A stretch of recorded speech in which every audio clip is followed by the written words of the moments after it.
दरम्यान एक मोठी बातमी आपल्यापर्यंत पोहोचते। जालिंदर सुपेकरांना गृह खात्यानं दणका दिलेला आहे। जालिंदर सुपेकरांच्या अधिकारांमध्ये कपात करण्यात आली। कारागृह सामान खरेदी घोटाळ्यात सुपेकरांवर काही आरोप आहेत। कारागृह उपमहानिरीक्षक अधिकार इतर तिघांना प्रदान करण्यात आले आहेत। हगवणी प्रकरणात आरोप झाल्यानंतर आयपीएस अधिकारी जालिंदर सुपेकरांच्या कार्यभारावर आता मर्यादा आलेली आहे। या क्षणाची सगळ्यात मोठी आणि महत्त्वाची बातमी आपण बघतोय। जालिंदर सुपेकरांच्या अधिकारांमध्ये कपात करण्यात आलेली आहे। गृह विभागानं दणका दिलेला आहे जालिंदर सुपेकरांना। राहुल कुलकर्णी आपले प्रतिनिधी आपल्यासोबत फोन लाईन वरून जोडले गेलेत। राहुल, ते बघा, त्यांच्याकडे विशेष पोलीस महानिरीक्षक मुख्यालय कारागृह सुधार सेवा याच्याशिवाय इतर 3 पदाचा म्हणजे नाशिक विभाग, मध्य विभाग आणि छत्रपती संभाजीनगर आणि पूर्व विभाग नागपूर म्हणजे मूळ त्यांचा जो आस्थान आहे विशेष पोलीस महानिरीक्षक मुख्यालय कारागृह व सुधार सेवा महाराष्ट्र राज्य पुणे असं असताना त्यांच्याकडे इतर ठिकाणचा चार्ज होता।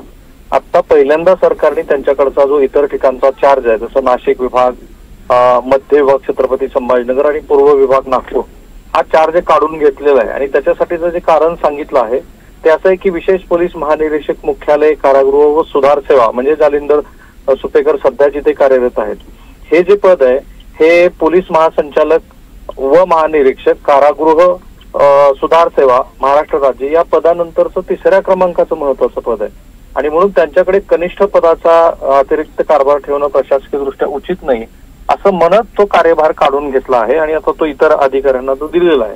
त्यामुळं जालिंदर सुपेकर यांच्याकडची अतिरिक्त जबाबदारी संपली।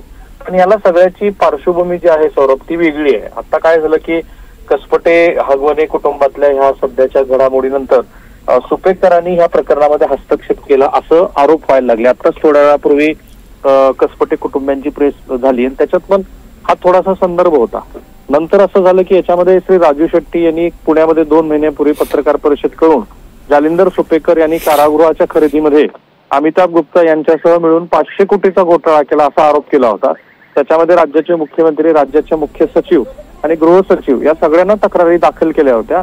परंतु त्याच्यानंतर सुद्धा सुपेकर यांच्यावरती काहीच कारवाई झाली नाही असं चित्र तयार झालं होतं आणि अशा वेळेला हा अतिरिक्तचा कारभार त्यांच्याकरता काढून घेतल्यामुळं सरकारनं त्यांना शिक्षा दिली काही अर्थाने, मर्यादित अर्थाने का असेना अशी आता चर्चा सुरू झालेली आहे। आजच्या दिवसात ही एक महत्वाची आणि मोठी घडामोड आहे। निश्चितच राहुल, या संदर्भातले अधिकचे अपडेट्स घेऊ। तुर्तास धन्यवाद।